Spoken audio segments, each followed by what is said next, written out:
Welcome into our Hear Me, See Me podcast. Hear Me, See Me is a special mental health awareness project of WIBW TV here in Topeka, Kansas.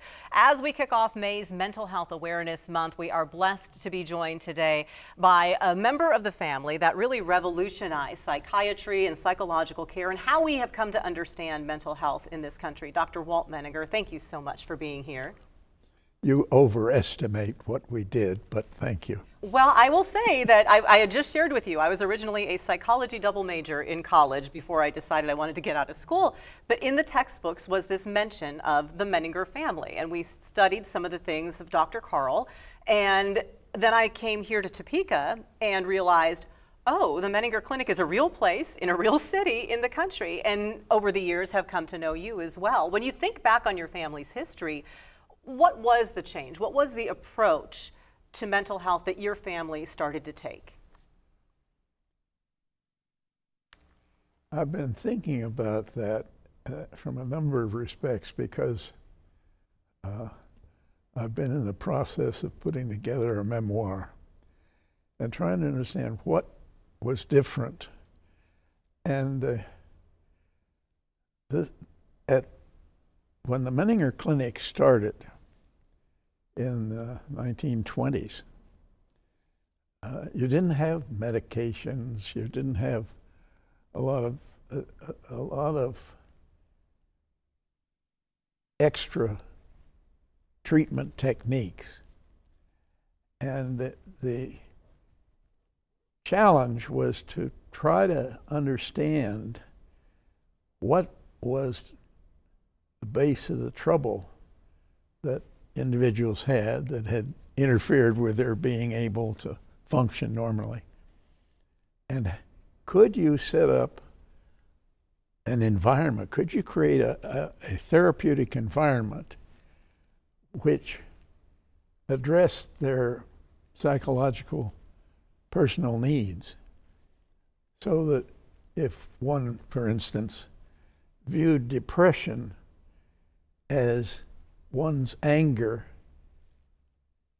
turned inward instead of being expressed outward, could you engage that person in such a way to help them be able to better express their anger so they didn't have to do it against themselves? Or if they're worthless, how could you help them gain a sense of worth? How could you help them relieve the guilt that drives many depressive people to self-destruction? And they set up a treatment program so that, for instance, if you have a need to express anger outward, do you engage them in an activity that forces aggressive work?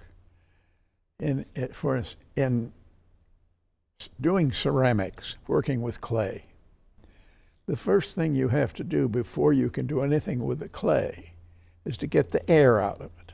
And you do that through a process of what's called wedging. You take the clay and you heave it down onto a mat, and then heave it down and heave it down. And if your therapist working, no, it's not good enough. You need to do it more. So, right. So ultimately, it is if the person can get the point, yes, I have done it enough, and to begin to express some anger. Or one of the other things, one of the early projects in activity therapy with patients is you make a bowl out of a square piece, a block of wood. And so you have to cut it to shape and so forth. But then you have to sand it smooth. And you sand and you sand.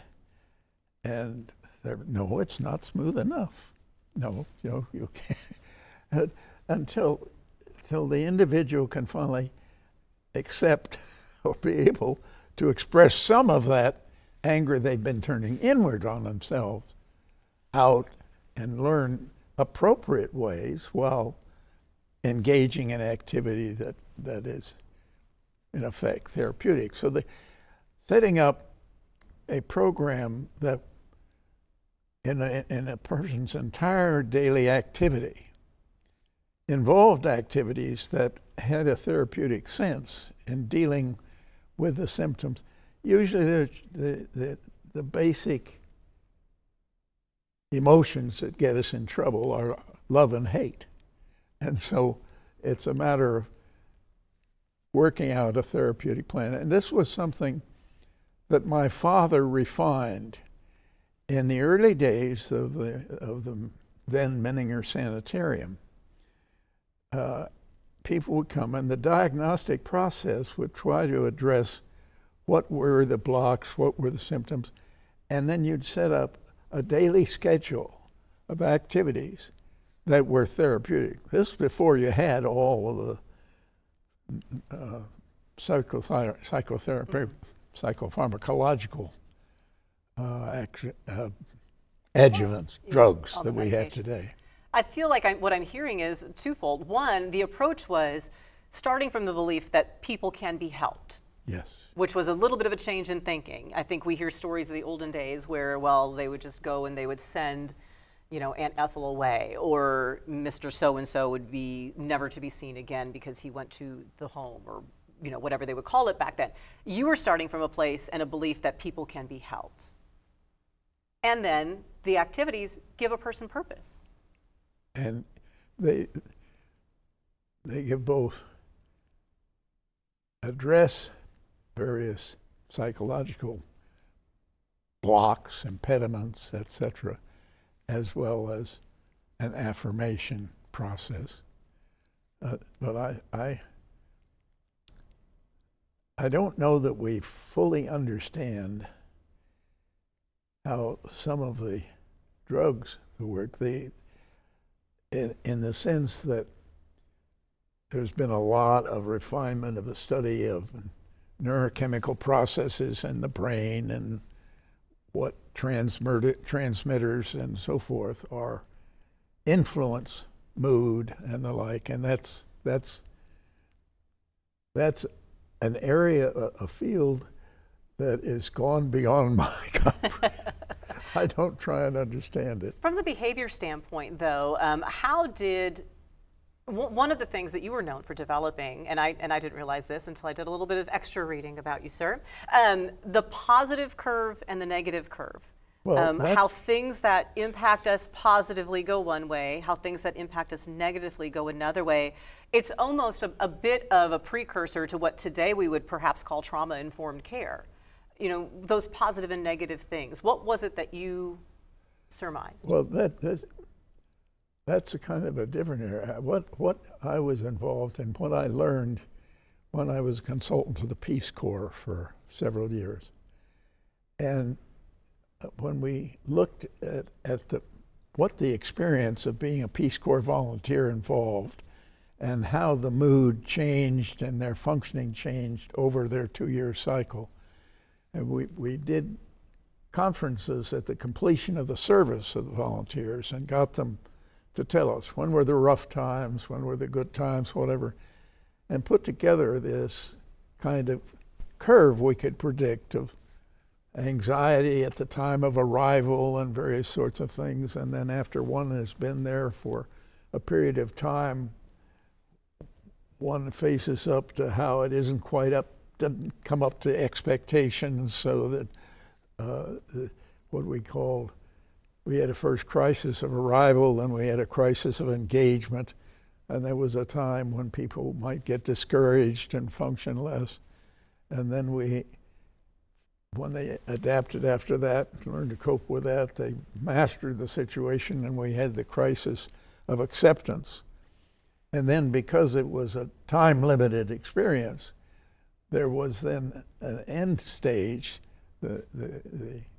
which we call the crisis of reentry, in which anxiety about what's coming ahead. As I looked at that, I realized that is a process we go through life after every new experience. It is a process that occurs over the time period of the experience. If there is So for instance, Peace Corps was a 2-year experience, and so we would see that over 2 years. You look at a school year, and what's school going to be like this year, and then the sort of a down period, and then in the spring a period of activism, and all the campus riots happen in the spring, and then at the end of the year, mixed feelings about ending and what's next, or freshman anxiety, sophomore slump, junior activism. Largely, we're in a college unrest period now. And again, what we found is overwhelmingly the activists were juniors and graduate students who weren't from, and then the senior year of some, that morale curve can take place. We saw it take place in a week-long seminar of people sent to Menninger to participate in an executive training session. And they would come, and on Monday, or Sunday night, Monday, why did my boss send me to Menninger instead of some biz school program? And by Tuesday, they're pretty sure it was a big mistake. By Wednesday, they're showing various kinds of resistance. I was giving a lecture in the midweek, and they'd moved all the name tags around, and they'd acted up. And by Thursday night, saying, this is the greatest week I've ever spent. How does recognizing that morale curve exists in all the facets of our life, anytime we're changing, how does recognizing that exists and occurs help either ourselves be able to get through an experience, or help us help others be able to get through an experience? We are always better if we say, this is something that's known. I'm not abnormal. This is a normal process, and it's understandable, and it's time limited. It's not permanent. I mean, whatever stage you're in, and to understand the dynamics. In the Peace Corps, when we asked Peace Corps volunteers what they did when they were in that down period, that what we call the crisis of engagement, one of them said, I want AWL to visit another Peace Corps volunteer, learned they were going through the same thing. And there's a reassurance that this is normal. This is something that is a part of a process of adaptation or adjustment that we go through daily. And we're going through many at a time. I mean, and the event doesn't have to be an activity, an event. I mean, the loss of a loved one. I mean, you don't always start in a good mood with a new event. And so if you have experienced a loss of a loved one or a loss of something else, you start down, and then you may come back up before then you begin to really face up to what the change is, and then adjust to it and go forward. What's the danger in consistently being caught in those downs? If we never come fully back up, well, and all these things are happening and we get further down the hill, then you need help. I mean, it's hard to ask for help. We're expected to be able to solve our own problems or things. And an important part of the process is if you can acknowledge, no, I can't quit this by myself. I need some help. And whether the help comes through a therapeutic intervention or some of the actions of a good friend or what else. I mean, it depends on how profoundly one is impacted. And indeed, in depression, there are neurochemical changes, and there are adjuvants, drugs, medications that one can get that will help that facilitate the return. That morale curve, and talking about the realization when one volunteer met with another volunteer and they realized they were both, it almost seems like the entire conversation that we have been trying to promote and facilitate around mental health in this modern day. That note that no one is alone, that other people are going through this. How gratified are you to see this conversation start to come into the limelight that you were talking about, 40, 50, 60 years ago? Well, you're like, listen to me 60 years ago and we'd be all better today. no, I don't think it's quite that simple. Nothing ever is, you're right. But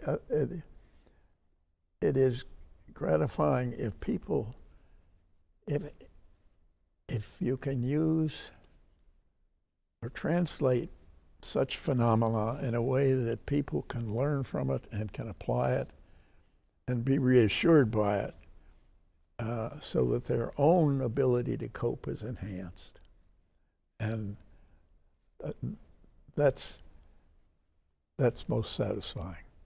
It should be noted that you didn't just work in your family's clinic. You also were director of Topeka State Hospital many years ago, and that was a public health setting. I was not director. I was I was not the superintendent. I was the clinical director. Clinical director. So responsible for the professional services. And I did that for almost a decade. What did that experience teach you about the challenges that face a public approach to mental health? Well, I don't think it's like when you're challenged with a job. I don't know that you take time out to say I learned today, or I think that it's a matter of when you're responsible or have an administrative executive responsibility. The challenge is how to help everyone who's involved in the organizational activity feel enhanced and supported in doing the job they have to do. And I mean, in an organization, you have people at many different levels. I mean, you have the janitors, you have housekeepers, you have nurse in a hospital, or nursing personnel and other psychiatric aid personnel. But there's the food service that's involved in keeping everybody's nutritional needs update. And so there are a whole range, and the success of any organization is making sure each individual who is involved in the organization feel that and know that the role they are playing makes a difference and helps the organization as a whole achieve its goal, which in that place was meeting the needs of emotionally troubled individuals.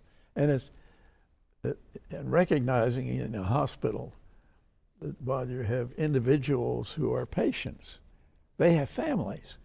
And so your need has an outreach of helping the families come to grips with whatever is how to challenge them by their loved one. That can be a very challenging aspect to meet, making everybody feel, and overcoming the political. I'm thinking of like a city structure. When you look around Topeka today and some of the challenges that we're facing, the homelessness issue, what's the best approach when you have a population that is unsheltered? Some of them maybe perhaps are experiencing mental crisis, if not just mental illness. How do we get past our own attitudes, maybe our own outlook, our own position within whatever organization we're in, to look at the people, which is where we started the conversation, realizing these are people that can be helped? Well, part of the tough is that we have our own problems, and how much we are managing that. How much, I mean, there are some whose lives are totally committed, whether it's with the rescue mission or others, are totally committed to helping those individuals to their best. But when you have, for instance, the task of law enforcement, goes beyond. They get involved to some extent in dealing with that issue when it becomes a social problem. But I spent 4 decades as a consultant to the local police department, and it was very satisfying working with them and the challenges they face, and helping them understand some of the impact of their interactions with the public. But I'm sort of moving away from your exact question. That's okay. But each of us, we can't, I was going to say, we can't save everything. We can't, and it's important that you find satisfaction in what you can do, and it's important also to join together, whether it's with a church or a supportive organization that is committed to coping with some of those problems. I mean, a little thing that we do in our church is we have a food distribution twice a month in connection with harvesters and the like, and it reminds one that others have needs that we can do a little bit to help with, and take a little time out of our lives. With us, it's 2 afternoons or 4 hours twice a month organizing and things. But we all presumably have a little extra time that we can help with something like that. Do you think there is more, or do you think there are more struggles with mental illness or mental health today than there were in the past? Or is it simply that we weren't looking at it through the same lens in the past, or talking about it like we were in the past? I think I don't know. There are more people. I mean, the population's increased, so that leads to increase. There's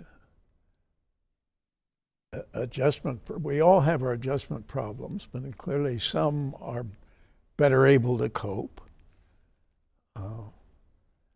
And there always are some misfits. One of the studies that was done when I was involved with that Violence Commission study years ago,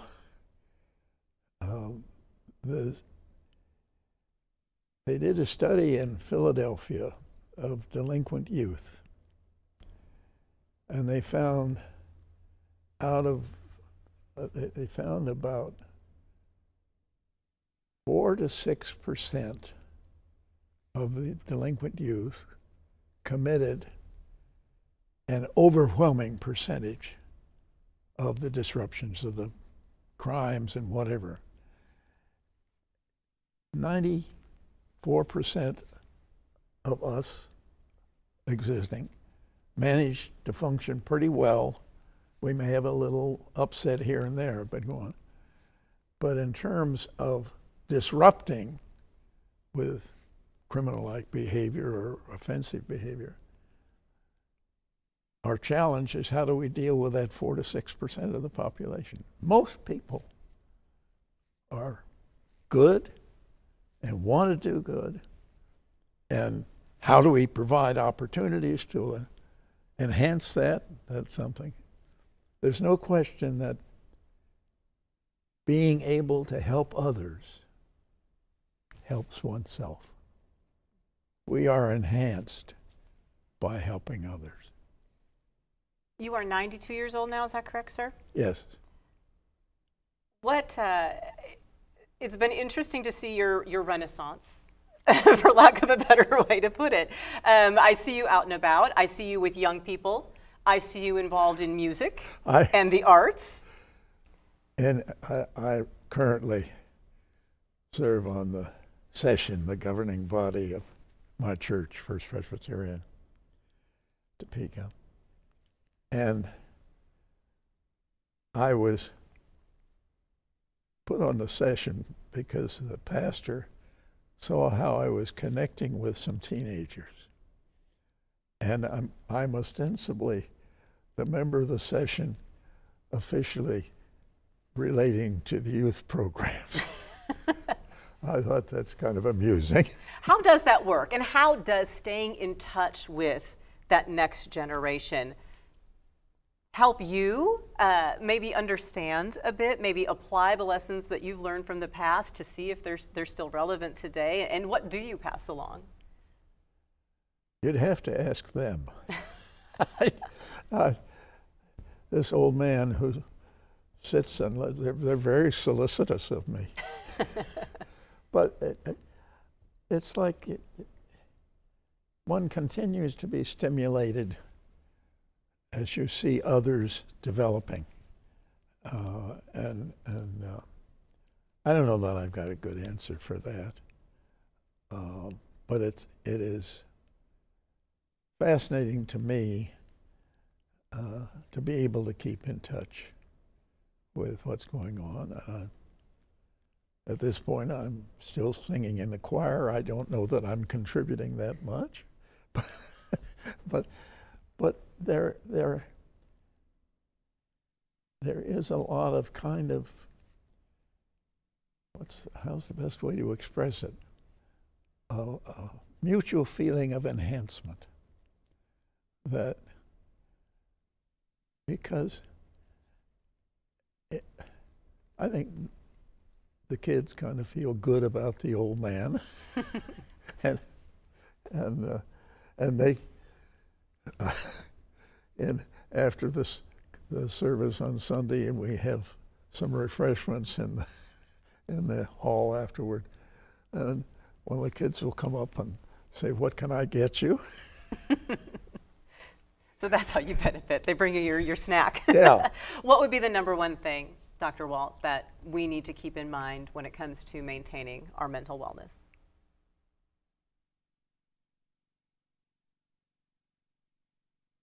One, it's hard. It's hard to say one thing. I think it's to be reminded that most people want to do good.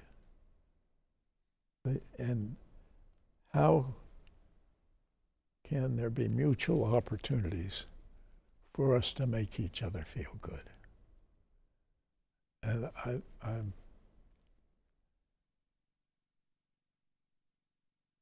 I'm not sure I'd say more than that. Well, this conversation has made me feel good. I feel like I learned some lessons in history, historical context for mental health, how we talk about things, and really it lays a good groundwork for the future. So Dr. Walt, I appreciate you. Thank you very much for sharing some time with us. Thank you. We thank everyone who listened in and watched today as well. Remember, you can find resources for mental health if you are in crisis right now. The 988 hotline is there for you, and a whole variety of resources and segments are available for you at WIBW.com/hearmeseeme. Thank you.